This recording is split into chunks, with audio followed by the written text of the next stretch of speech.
But, fight!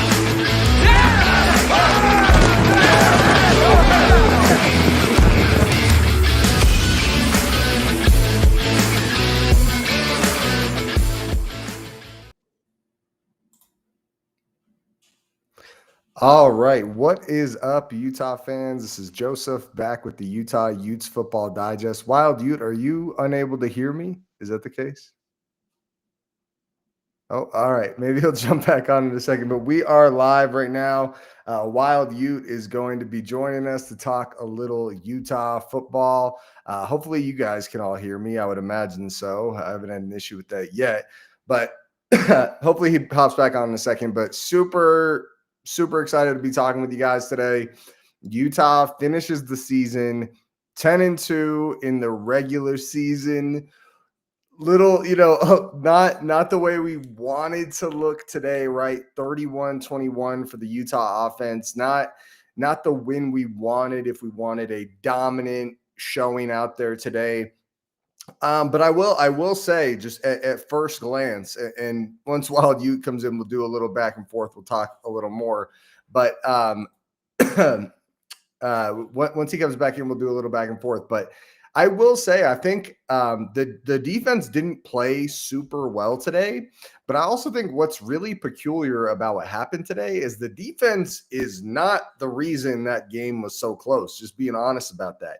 The defense actually, overall, when you factor in the turnovers, the defense actually didn't have a terrible day. Like, to be clear, they got run on a lot, but they stood strong in general in the red zone, and they had 3 interceptions and ran one of them back for a pick 6. So I think let's see if Wild, you can hear us now. He just hopped back in. Let's see.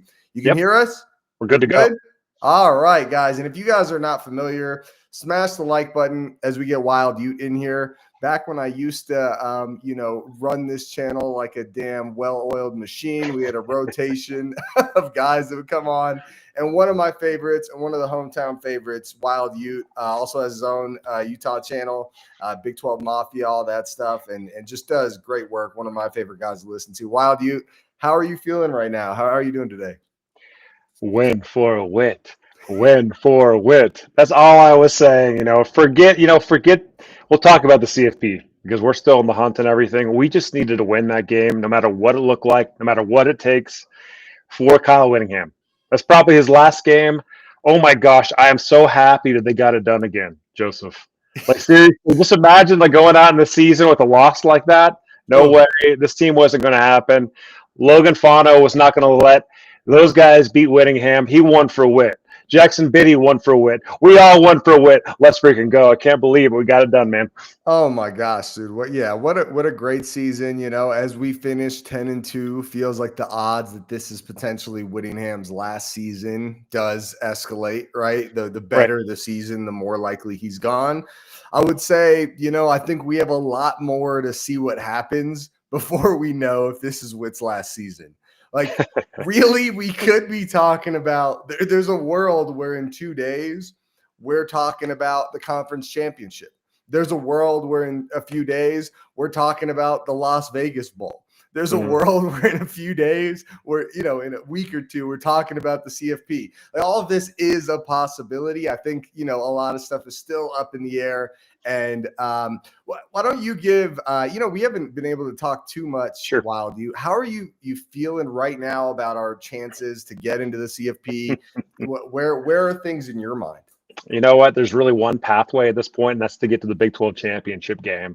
The Utes really needed Ole Miss to lose the Egg Bowl, which was happening. It's just gone final. Ole Miss is going to win that game. There's just not a lot of spots left. You need absolute chaos. That game was a game where you could jump Ole Miss possibly. So I think that the at-large pathway is basically closed. To be real honest, with Miami jumping last week, we got to be real about that and everything. And Ole Miss had to go down. And Oklahoma, maybe, and Bama with BYU. I just think there's too many spots to jump. Look, it's still statistically possible, but it's so below 1% that it's ridiculous, right? And so that's not really the pathway. It's the Big 12 championship game. And I think that 3 things need to happen, right? We won. We did our thing. Yeah. And you probably know this too, but tonight is a massive game for Territorial Cup. Arizona State has to beat Arizona. If they lose to Arizona, we're out, guys. Yeah, it's We're kind of out of funny. the I Big feel 12 like a lot championship. of people that are talking about our scenarios are Yeah. acting as if this is like a checkbox, where a lot of the rankings people, people that do the weekly rankings for the Big 12 have Arizona as the number 4 team. Like Arizona is actually a pretty damn good team. So is Arizona State, but it is like to think Arizona State's going to walk through Arizona is not going to be, I really don't think that's going to be the case. They could win, but I don't think it's like a given. It's like a 50-50 game. Like FPI has it like a 52% chance of ASU winning. Man, it's so tight. And but that step needs to happen or else the Utes are gone, right? If Arizona wins tonight, there's no going in tomorrow. There's no Big 12 championship. And it's really kind of closed up. So that has to happen. You got to watch the game tonight. Arizona State's on the root list. Then going into tomorrow, the big miracle, right? And that's West Virginia needs to beat Texas Tech tomorrow morning, noon, Mountain Time game. Oh my gosh, man. No, that's a noon Eastern time, so 10 a.m. Mountain Time kickoff. West Virginia has to beat Texas Tech. That's the second shoe that needs to drop still. And the odds of that happening are maybe 5-6%. So that's the big miracle. Let's go. Yeah, that's the one where it feels very unlikely. Yeah, that's going to be a tough one. I would say, I think the at-large does feel a little unlikely. For me, the most unlikely thing about it is more just that BS Miami jumping us in the CFP rankings, dude. That I feel like it felt pretty confident. And I went on a big rant, dude, about Miami. I'm not saying Miami sucks, but they had up until last week, their 2 losses were unranked teams. And SMU, I feel like there's, a case to be made that SMU is only getting in to justify their rankings. Like really, it's like the number 21 team and an unranked team are their 2 losses, where our losses are both the teams at the very top of the CFP. And we're 10-2. Are you aware that Miami is 5th in the ACC? Do you know about this? Yeah, they're way back there because they've got 2 conference losses. Oddly enough, though, Joseph, they've got a pathway into the ACC championship. There's a couple teams that need to lose, and the best thing for the Utes is then to win the ACC and get in the title game somehow. Because then you take an at-large spot, they just take the ACC spot. That is the golden goose for the Utes. It's yeah. Crazy stuff happening. Get Miami the title, get them that ACC spot. Then all of a sudden, the doors are opening more for an at-large. Yeah, just spinning through these the situation, circumstances, and everything. There's so many iterations that could happen. Iron Bowl has to happen. Auburn's got to beat Bama. Got to happen. It's got to happen. If the Utes any sniff at large still. Miami. Can I ask you a question? You might know a little sure. more about this than I do, because I've heard different comments about how conference championships are going to be played. So it said my connection was lost. I hope I'm still coming through clear. But You're good. Cool, thanks. It said I've heard different comments. So I've heard some people say that the conference championships won't count at all. And I've heard other people say that conference championships will count as a 13th game. And as just this is what the Arkansas AD said, who's, the new fill in for the committee or whatever, the head of the committee. And he said it's just another sample size. What is your understanding there about how conference championship games are going to be weighted? Yeah, look at that too. That's a perfect little graphic. So the conference championship games. So I think that it's easy to give lip service to that's not going to impact you at all if you lose a conference championship game, but that's just not reality. It's never been reality in the old BCS era and the playoff era. Yeah. Usually you're going to get some type of ding on you. It's not going to be as substantial unless you get absolutely housed and blown out. But it's not a positive if you lose the last game of the season, the championship game. So I think it's a deficit. And in the one that you're looking at is BYU at 11, right? And they're sitting there at 11. If they lose that conference championship game, they're out. They're not going to make an at-large spot, right? They have to win to get in. For sure, 100%, in my mind's eye. So I think that it's actually lip service where you can actually get penalized more than you can get benefited in a conference championship game if you're already in the field, right? Yeah, it is a weird scenario this year where it almost feels like where I actually probably have a little more hope than you about us getting into the CFP. Like, even if we don't get to the conference championship, I'm not saying it's super likely, but I do think there's a world where we get in. And I'm just going to kind of go up, piggyback off what you just said, Yeah. where for sure, these guys, specifically these two, if things go their way, they have a real shot. Where I would say, I just think it's going to be nuts. I even if Texas beats Texas A&M, the disrespect you would be giving to other conferences by putting a 3-loss SEC team that's not going to the conference championship into the playoff over a bunch of 10-2 teams would be pretty ridiculous. I do think Michigan has really good odds of getting it done, but I'm going to try to stay on focus here. I'm getting sidetracked. But let's imagine, Alabama, if they win the Iron Bowl, extremely likely to be in the conference championship, right? Yeah. BYU, extremely likely to be in the conference championship. Now, there's the world where, this terrible ranking they did where they put Miami over us, screws us. But let's imagine, even if we're picking Miami as that team, right? BYU loses. And let's say it's not a dog walk, but it's like, 14, 17 points, like a good win for Texas Tech. Alabama loses, however you think that looks. Is there a world where either Miami or Utah is getting ahead of them because of those wins? Yeah. So, like, if they lose in championship games, is Miami going to jump them? In other words? Mm-hmm. Yeah. I mean, like, I think that Miami definitely is going to jump them. Like, I just don't see any other way around it, especially because Miami beat Notre Dame. They're sitting right there. They'd actually probably jump Notre Dame too, because they'd be right next to each other. So Miami would probably find themselves at 9, Notre Dame at 10 in that scenario. Because that's really the calling card for Miami. Like, they've got that Notre Dame win, so they've got that sexy win and everything, whereas some of these other schools don't. And, like, unfortunately, the Utes, like, I mean, you need Arizona State to win tonight to have any juice of like a top 25 victory, right? You have to have them win and everything. That's It's another so good critical, point. man. That's another good point, Wild. Yeah. Where if Arizona State wins tonight, that dominant win over Arizona State looks even better. One thing I want to get your thoughts on this. Yeah. So much talk about, well, Utah didn't have Sam Levitt in when Utah beat them.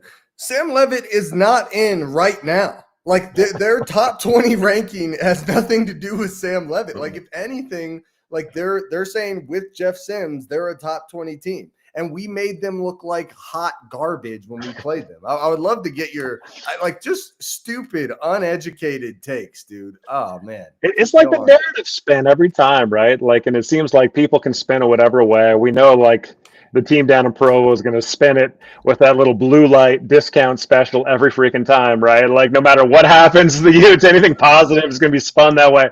But ESPN does the same kind of crap. Yeah. So the Big 12 and, like, Ted, the Utes, because we're in the Big 12, they're going to spin it that way because they want SEC teams in the title. It benefits them, Joseph. We know that. That's their investment.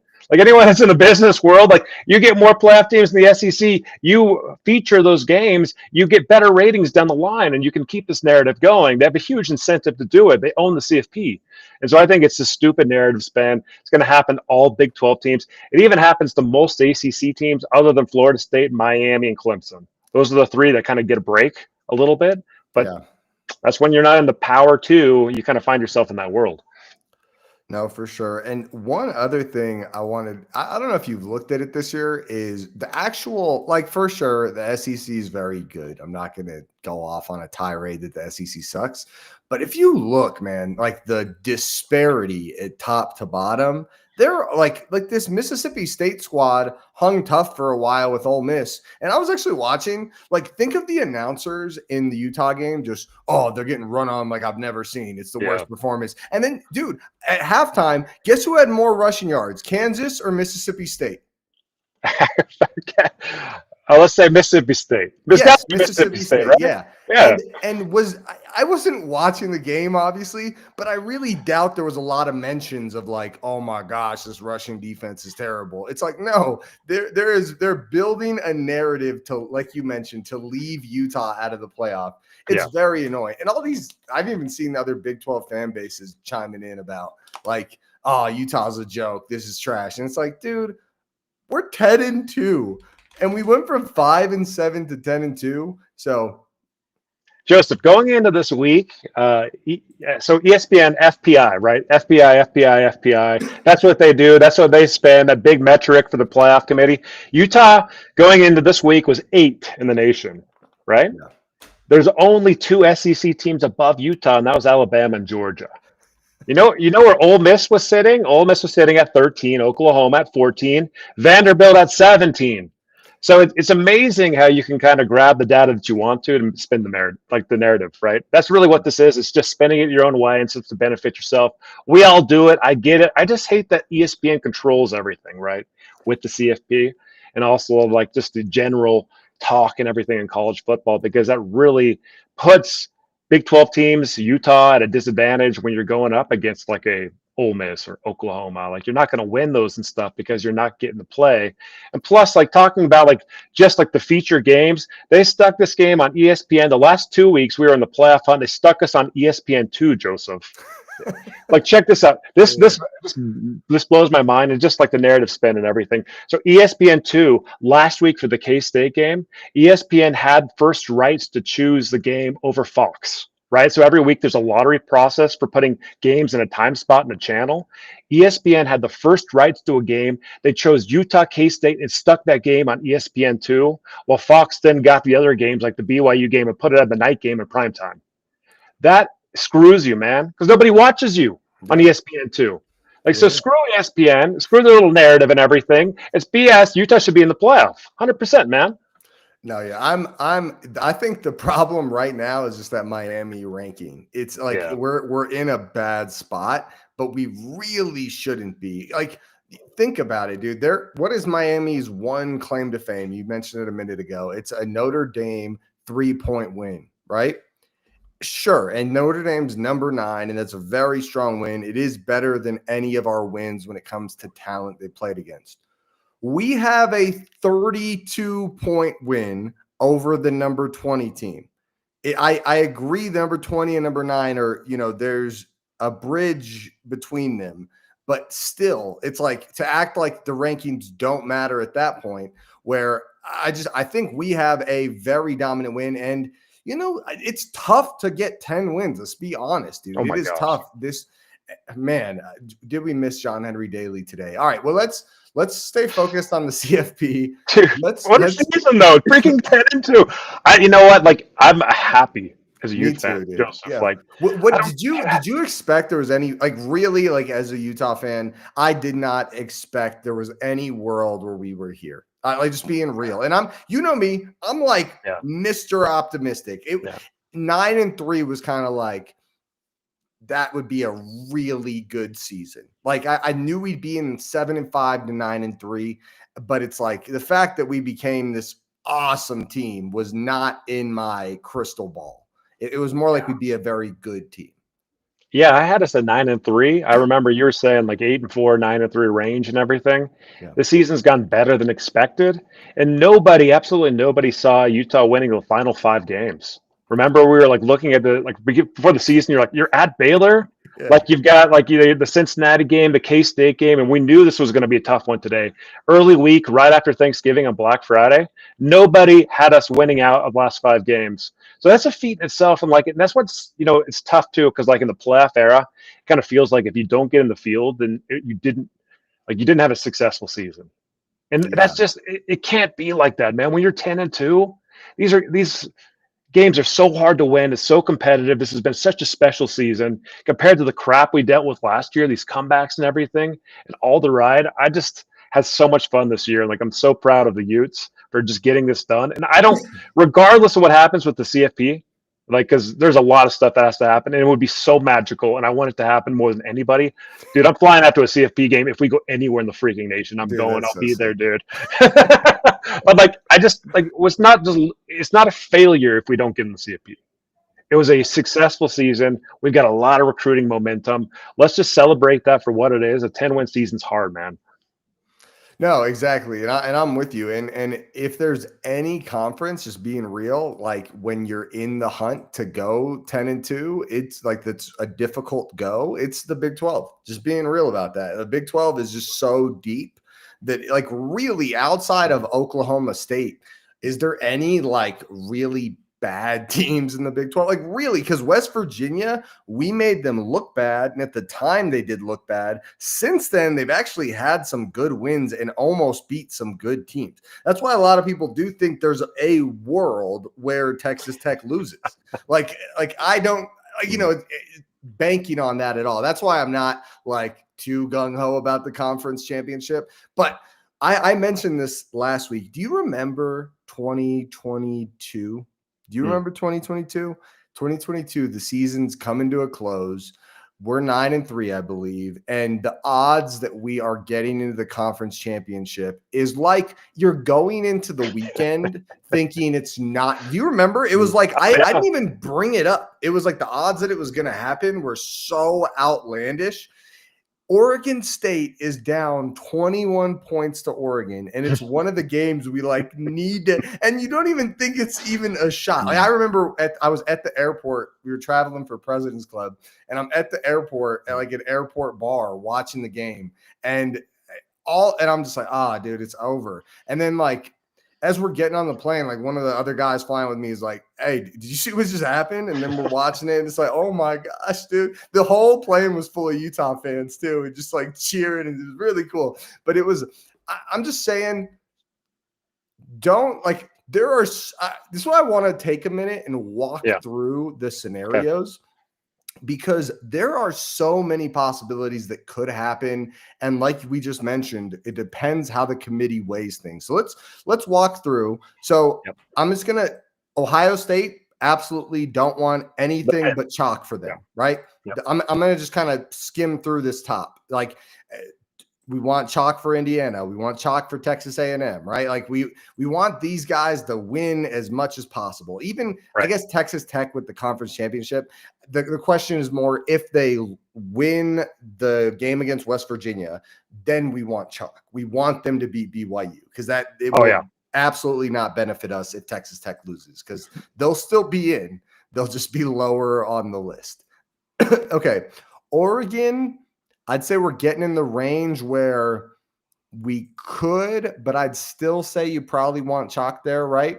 Ole Miss just won, so they're probably locked in. So I'd say from here down is where things start to get dicey. I'll pull up. I don't think Oklahoma plays anyone too good. Who is it? I know it's so can we go back to Oregon for a sec? Because Oregon looks strong, but they've got Washington in a rivalry game. That's not going to be an easy game to win. My question, though, Wild, if they lose, are we actually hopping them? That's my question. Yeah. I think so.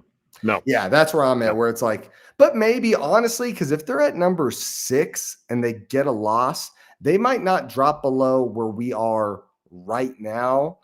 Actually, probably don't want them to lose. You really want chalk up until Oklahoma. Now that Ole Miss won that game, you probably want chalk. So Oklahoma plays LSU, though. It's at Oklahoma. And I know LSU's not great, but they're not bad either. And even though they're not a great team, that's more of a coaching thing. They do have a loaded roster, right? They do have a loaded roster. Continuing on, so that could happen if they do lose to LSU, which is really not outside the bounds of reality. That's great for Utah. You have to have it, Joseph.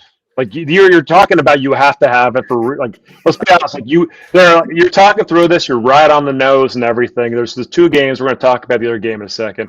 But in my view, you have to have LSU beat Oklahoma for an at-large spot to make the moves that you got to get. Like it's a game you have to have if the Utes. Yeah, I'm with you. I still you know what's weird though? I mean, maybe again, I'm always Captain Optimistic, but I do think with the conference championship weirdness.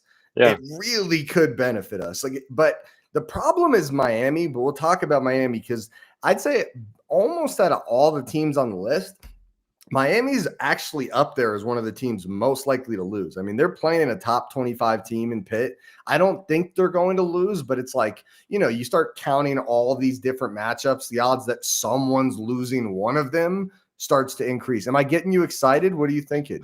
You look like I, you know what? Like the hope is rising every second we're talking, Joseph, and like, I was just watching that game today and everything. Like in the third quarter when it was so bleak and everything, we turned it around. I can't even believe we're still talking about this, dude. This is so freaking Oh exciting. man, And bro! like, 2 weeks in a row. I don't know about you. Like, it wasn't Kansas State, but I thought there were moments today where I was like, damn, I think we might be losing this game. Like, yeah, I think every Ute fan was saying the same thing. And like in the playoff, like, the thought of it just drifted away. And now it's just coming back and hitting me right in the face that it's not over.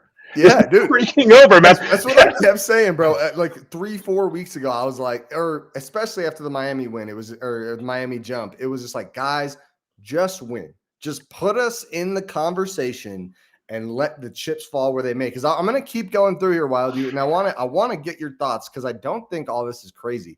So Notre Dame versus Stanford. Now, Stanford's not a good team. Let's be real about that. But if you're a West Coast football person, you are aware this is a rivalry, right? Like, I'm sure you're aware, right? It's just like, Notre Dame, USC. This is in the similar category where they play every year. And I'd say, could some weirdness happen? Sure. This is probably the most unlikely one. But could it be a close game that doesn't look good for Notre Dame? Sure. And if they're going to crap all over Utah every time we have these slugfests with 500 teams, maybe they'll do the same to Notre Dame. So let's keep going, though. This is where it really gets interesting. So again, we probably need something to happen somewhere over here. And the truth is, with Oregon, I'm not going to touch on it too much, but if they were to lose to Washington, would they still be in the conference championship? No, I don't think they're in the conference. No, they're not either way because it's Ohio State and Indiana. Big Ten. The Big Ten is a unique one. Talk about heavy at the top, light at the bottom, dude. Jesus, like just if a they bunch get of. punked by Washington, I mean, they're probably out. Yeah. Honestly, like they've got to win. I think that there's a realistic world that they lose close, they still stick in the top 10. And you need to be in the top 10 to get at large. That would be so whack if you get a loss this late. And they've just been bumping us down the rankings for tight wins. And they're gonna act like a 10-point win is like disgustingly bad win. That's how it's going to come down. And in defense of our team, our offense would like. I was talking about this while you were trying to figure out your audio. Our offense was really the ones that were kind of letting us down. Like the defense was getting gashed in the run, but we had 3 interceptions and one of them was for a pick 6. I think there was like legit criticism of the play calling today. I was like, what in the world? Dude, we'd be throwing, we'd be just gashing them. And then it's like, oh, well, let's just throw 2 plays in a row. And it's like, dude, what are we doing? I was going to make it. I'm getting off topic. Let's keep going. All right. So Alabama, you mentioned it, Iron Bowl.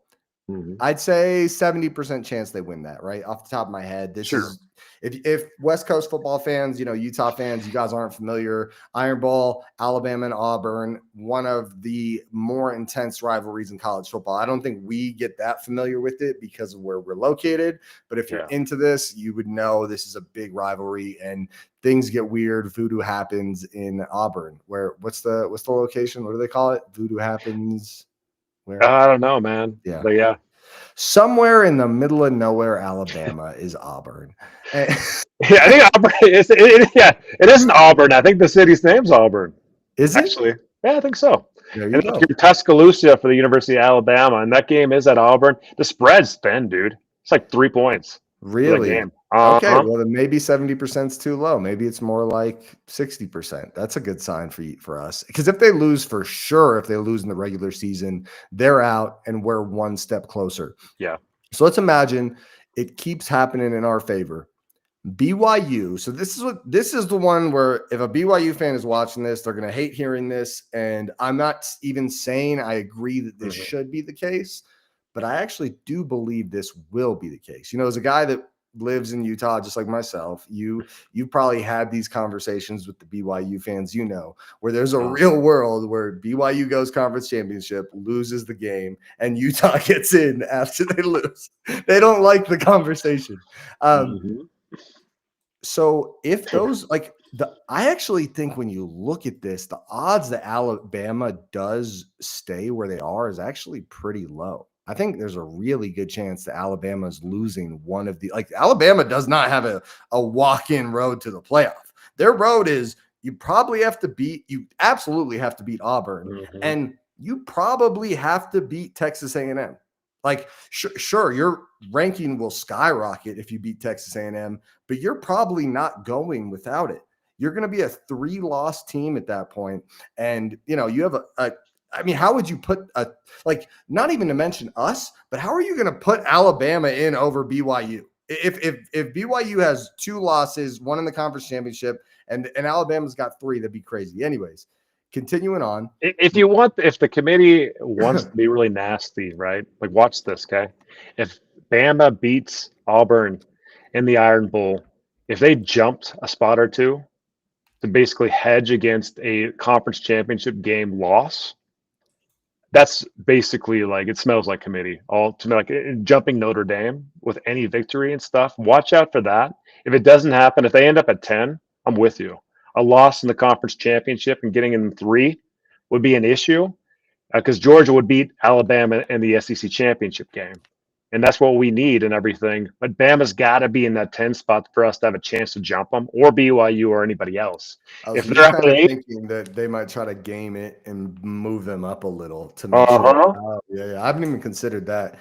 Yeah, that's been my problem with Utah losing their spot is I feel like once the rankings are where they are, unless you get some sort of top 10 win, top 20, you know what I mean? There's no reason you should be jumping teams. Just being real about that. I feel like I find it ugly and kind of seditious. You know what I mean? It feels a little sketchy. I don't like that at all.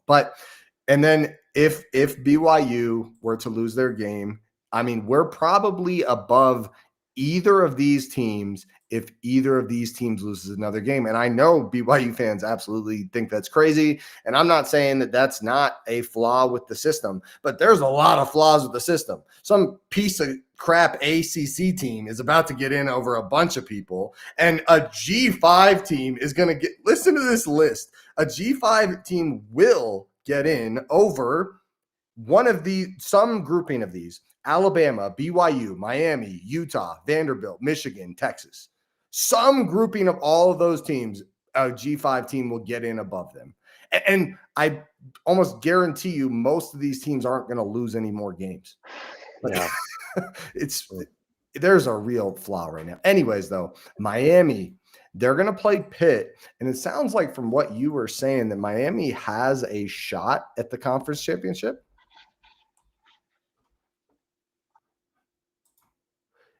Let me ACC rankings. Let's pull up the ACC rankings because I do want to take a look at that. Boom. All right. Boom. So let's see here. Are you seeing the ACC rankings on the screen? Let me see. Yeah, cool. So if SMU or so they would beat Pitt, which would bump Pitt down to 6-2.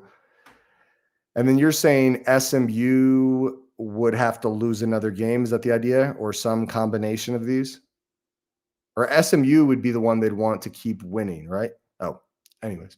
I didn't know you were frozen. I was still going there. Anyways, he'll be back on in a second. But continuing on, or let's see. Is he back yet? Oh, there he is. Oh. I think you froze up on us there, big dog. Yeah, so too. Sorry, guys. No, that's okay. Anyway, so I was just looking. So your thought would be that Miami could, because you're right, where actually best case scenario for us may be that Miami beats Pitt and gets into the conference championship, loses in the conference championship, and then we would get in. Is that kind of what your thought process is there? The thought process is the ACC is going to get a team in regardless. Mm-hmm. If it's an unranked team or whatever, they've got one spot for an auto bid. Might as well have that Miami take it. Right? That's my thought. Like, however, Miami needs to get into the championship game, win the dang thing, and they're out of our way anyway. Oh, I get what you're saying, because then it's not the top 10, it's the top 11. Exactly. Yeah. And so that's the best case scenario. And then, Miami's not a problem anymore. it opens up another spot basically ahead of us, right? So that's what I want. There has to be some chaos, though. I think two teams need to lose. Like SMU needs to lose, and then like Georgia Tech, I don't know, somebody else needs to lose too in the ACC. So that is a pretty steep pathway, but that is the best case scenario for the Utes, 100%. That's the thing, dude. Right now, it's like just like I mentioned, 2022 Pac-12 championship. Like, don't give up hope, guys. Like, don't forget, we won.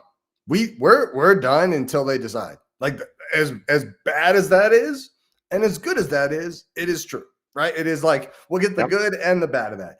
None of these other teams are done. Like, there's still a lot of teams that still have some statements to be made. And if they're going to judge us about close games, they got to judge everybody about close games. And, maybe they'll try to squeeze Vanderbilt in there and get 20 SEC teams in the CFP. But screw those. Bro, how many SEC teams are in there? I was actually looking the other day. It is a little ridiculous. Like, look at this. And this is why, like, the SEC is so top heavy. So let's go down the list. Texas A&M, Georgia, Ole Miss, Oklahoma, Alabama, and Vanderbilt is in breathing distance. 6 and Texas teams. Too, like you mentioned. Yeah. No, Texas. You tell me, is Texas in if they beat Texas A&M? No, I don't think so. But I think Michigan is if they beat Ohio State 100%. Yeah, because they only have 2 losses. I actually think it's weird that Michigan's not closer than they are. It's weird. Vanderbilt, I don't think can get in, but I'm a little nervous about Vanderbilt possibly hopping Utah, given like the tight couple weeks we had. That's going to be a really close one. We need a lot of teams to lose. Let's get Vandy out of the way too. Let's get Tennessee to win. Vandy again. Yeah, that's another team. I would say Vandy's up there as one of the teams most likely to lose. They're not ahead of us right now, so they're not the focus. And I'd also say I have a coworker that's a big Texas A&M fan. I think there's a really good shot Texas wins. Just that's my take. I think Texas A&M's a really good team, but he was telling me, like, he was giving me pushback about like, hey, I feel like Utah and BYU are both teams that are kind of like maybe they'll win one playoff game. And I gave him pushback, and I was like, I think they're as likely to win multiple playoff games as Texas A&M is. Like, I actually looked the other day. I want to show this to you. I don't know, like, because we're on the other side of the country. I just want to show you what their schedule has been. Like, that's the thing about the SEC. You can kind of get through the SEC without playing the good teams. Yeah, that's right. Have you seen their freaking let me show you. It's not like a cakewalk, but it's not like, I mean, you could make a case that we've played a significantly tougher schedule than them. So take a look here. Where did it start? They did have the mighty Utah State Aggies on their schedule. So yeah, look at this right out the gate. UTSA and Utah State, and wins, but not like blowout wins. You know what I mean? Yeah. And they played Notre Dame. They won by 1 point. Yeah, 1 point win against Notre Dame. And Notre Dame, I don't know about you. I would feel like there are teams on this list that I would be have high anxiety going into the game, feel like, oh God, this is like things really have to go our way. But Notre Dame's not one of them. I'm not like I think Miami's lower than Notre Dame in my book, but I think Notre Dame's like at the Utah level. I don't think they're any better than Utah. And you keep going here, 6 point win against Auburn. Auburn's not even ranked. Like if that happened to us, we'd get crucified. They would say that we're the worst team in the country, and that they've never seen anything that makes them want to throw up in their mouth worse. It's just like keep going down the list here. Mississippi State. We just saw Ole Miss blow them out today. Florida. They're like a 3-win team. They're a very bad team. Arkansas, another team. They beat them by 3 points. Keep it going. LSU, another unranked team. Mizzou, this is their one good win, but again, another unranked team. I actually watched Mizzou play Oklahoma. They looked like a damn good team. Continuing, South Carolina, 1 point. We all watched that game, right? We all thought they were about to lose. Samford, who cares? But like, really look at that. Like, would you say they played a tougher schedule than we have? No way. Not even close. Yeah. No. I'm actually a little worried that it's very bad for us if Texas beats them, because it makes less chalk at the top. If Texas doesn't jump us, we're okay, but they're so close that the CFP rankings are such an imperfect system, because what do you do if that, like, they have 3 losses? That's bad. Mm-hmm. But if they beat the number 3 team in the country and they're ranked 16, how do you not put them in the top 10? Well, who are they going to jump? That's the thing. Is like, I mean, like, they've got to jump Bama then. If Bama doesn't make it in, then they maybe jump into Bama spot. But like, I just don't see it. 3 losses is they're not going to get to 10 wins. They're not going to be in the SEC championships. They're going to be 9-3. And you're going to have a bunch of slew of teams at 2 losses that are ahead of them and stuff. I think it's just too much to jump. But it's like, I mean, it could happen, right? It's not completely off the table. If that were to happen, dude, we would lose our freaking minds. That's the worst. That'd be the worst of all, right? Because we could see, okay, Michigan, you beat Ohio State, you jump and everything. No one's going to squawk too much at that. Yeah. But if Texas gets in with 3 losses, that's a different story. They do not deserve to be in the playoff with 3 losses. No, I know that, and the problem is, like I just showed you, the number 3 team is, I wouldn't say like a paper tiger, but a little bit, right? You know what I mean? It's like they're like, I think they're a good team, but I'm not like, I don't have them at some incredible tier above anyone else. Like they're in that Notre Dame, Miami, Utah quality in my mind. That's an honest statement. That's not me blowing smoke. All right. Well, before we get out of here, why don't we take a minute and let's look at the game Utah played today, because that was actually supposed to be the discussion. So, but obviously, what'd you say? Yeah, me too. All right, so let's go ahead and take a look here. So here are some of the offensive performances for both teams, but obviously we're a little more focused on Utah. Why don't you give me your thoughts, Wild? What did you feel about this offense? You know, this is our last regular season game. There's a very real world where we'll play one more bowl game and then we're kind of done, right? Obviously, we hope that's not the case, but there's a real world where that happens. Why don't you tell me? I mean, what did you think leaving this game? How do you feel heading into future games and next season? Run the dang ball, run the dang ball, run the dang ball. Wayshawn Parker, Bray, Wayshawn Parker. This isn't hard.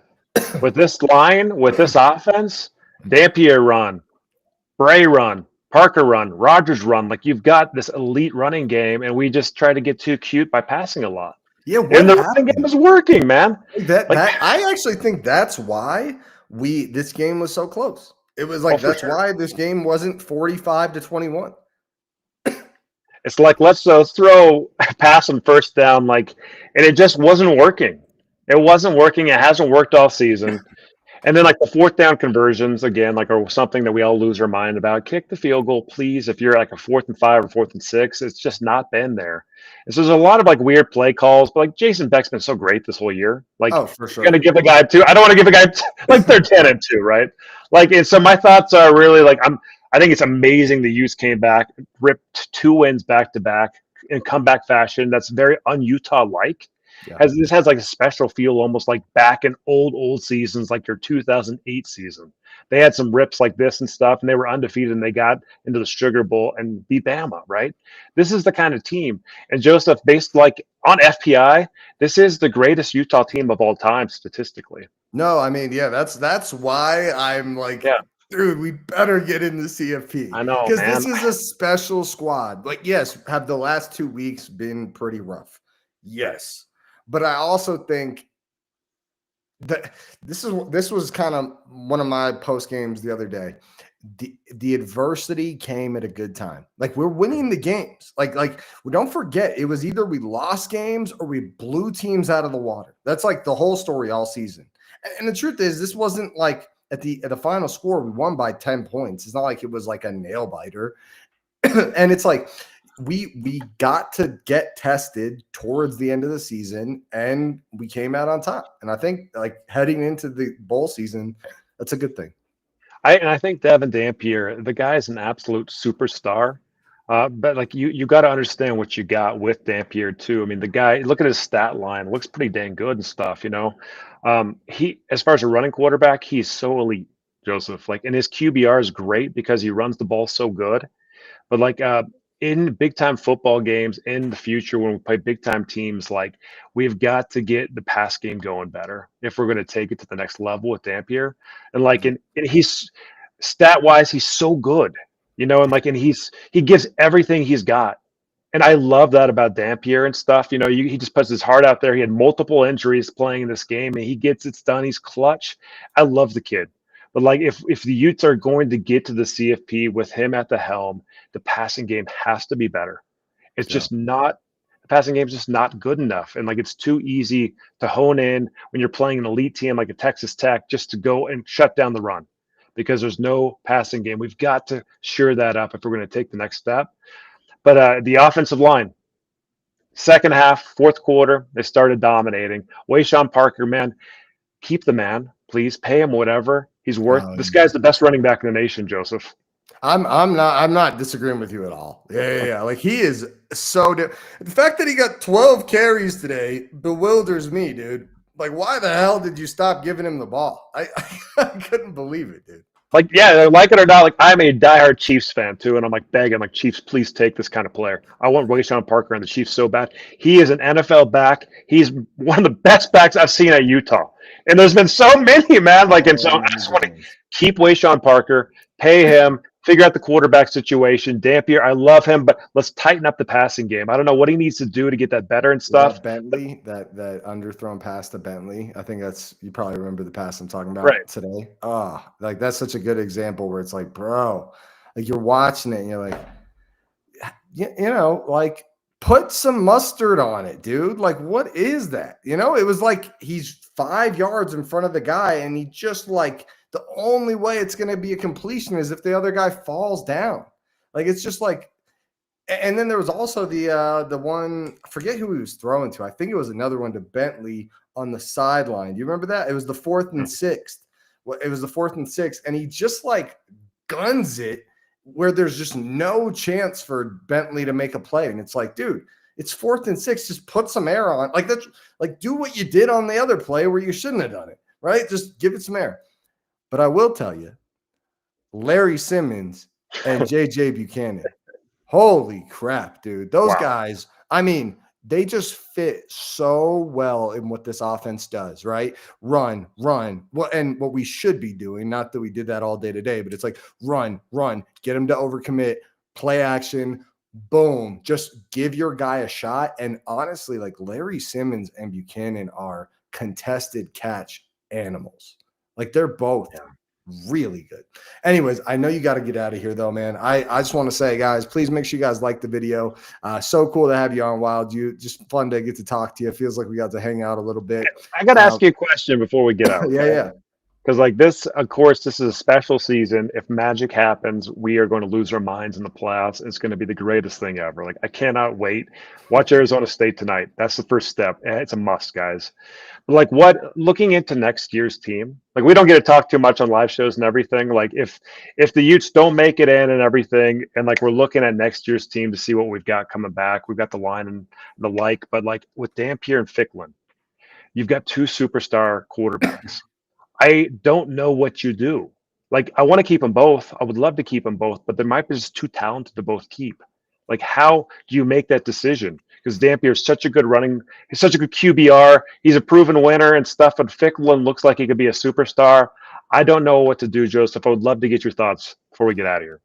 Yeah, dude. Thanks for asking. Yeah, that's, and I will tell you, I don't know how much you watch, but a couple weeks ago, I was actually making the call on Twitter and on the show that Ficklin should go in. Like I was like what was the game? It was where, not Kansas State. Baylor? Yeah, Baylor. It was like, it was like Bird Ficklin is just magic every time he touches the freaking ball. And then we also saw him connect well, intermediate and deep with Larry Simmons and Buchanan. And I was pounding the table saying, hey, like he should be the guy. Like it really, like honestly, like we're not like, I think you kind of said the same thing I said, where it's like, we're not beating Alabama and Oregon and Ohio State and Indiana and Texas A&M if they can just load the box every play and we can't throw over 25 yards. Like, it is clearly a problem. Like, it's I'm not disagreeing with you.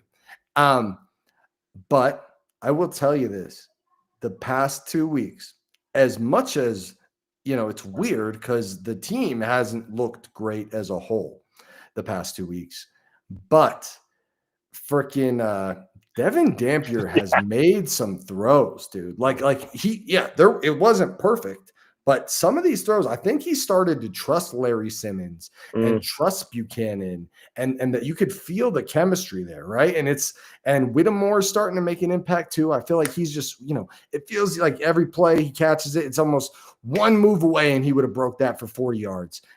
And I'm just saying it has changed. So I think my answer is I think you keep doing what you're doing. I think you do what you got to do to pay them both. Don't let today's Bird-Ficklin performance put a stain on everything else that's happened, as much as it was a low sample, weirdly bad day.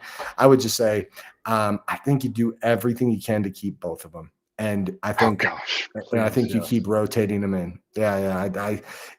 I think where my concerns, because we have so much talent, Larry Simmons, Buchanan, Wayshawn Parker, Devin Dampier, Bird-Ficklin, all the corners, you know what I mean? So many talented guys coming back this next year. Like, it's skill player wise, we're loaded.